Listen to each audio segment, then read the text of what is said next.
શ્રાવણ માસમાં પોતાના ઘરમાં બેસીને પત્તા રમતા લોકો માટે ગુજરાત હાઈકોર્ટે મહત્વપૂર્ણ ચુકાદો આપ્યો। કોર્ટે સ્પષ્ટ કર્યું કે જો નફો કમાવાનો કોઈ હેતુ ન હોય, માત્ર મનોરંજન ખાતર ઘરમાં પત્તા રમાતા હોય તો Gujarat prevention of gambling act 1887 હેઠળ ગુનો બનતો નથી।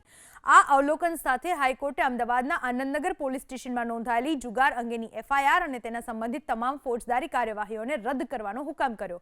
કોર્ટે સ્પષ્ટ કર્યું કે જ્યાં સુધી સ્થળનો માલિક રમત રમાડવા માટે કોઈ ચાર્જ વસૂલતો ના હોય કે તેમાંથી કોઈ આર્થિક લાભ મેળવતો ના હોય, ત્યાં સુધી કોઈના પણ ખાનગી ઘરને કાયદાની ભાષામાં જુગારધામ કહી શકાય નહીં।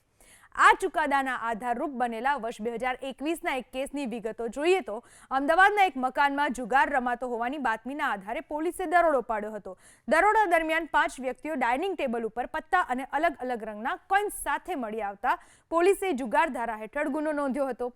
જો કે અરજદારોના વકીલે કોર્ટમાં દલીલ કરી હતી કે પોલીસ પાસે એવો કોઈ પુરાવો નહોતો જે સાબિત કરી શકે કે આ ઘરમાં વ્યવસાયિક ધોરણે જુગાર રમાડવામાં આવતો હતો।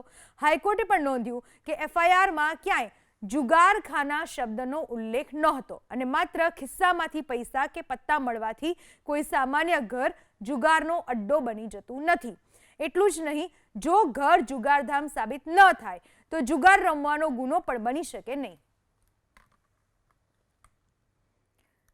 શ્રાવણ માસમાં મોટે ભાગે ઘરમાં જુગાર રમાતો હોય છે, પણ એ લોકો ઘરમાં મનોરંજન ખાતર જુગાર રમતા હોય છે અને એ સમયે પોલીસ જ્યારે પકડી પાડે તો જુગારધામનો ગુનો નોંધાતો હોય છે અને એ એક્ટ હેઠળ કાર્યવાહી કરવામાં આવતી હોય છે। પણ હાઈકોર્ટે એ બાબત નોંધી છે કે જ્યારે જે ઘરમાં જુગાર રમાતો હોય તો માલિક કોઈ આર્થિક લાભ વગર જે લોકો મનોરંજન માટે ઘરમાં જુગાર રમતા હોય તો આ રીતે જુગાર ધારા હેઠળનો ગુનો બનતો નથી।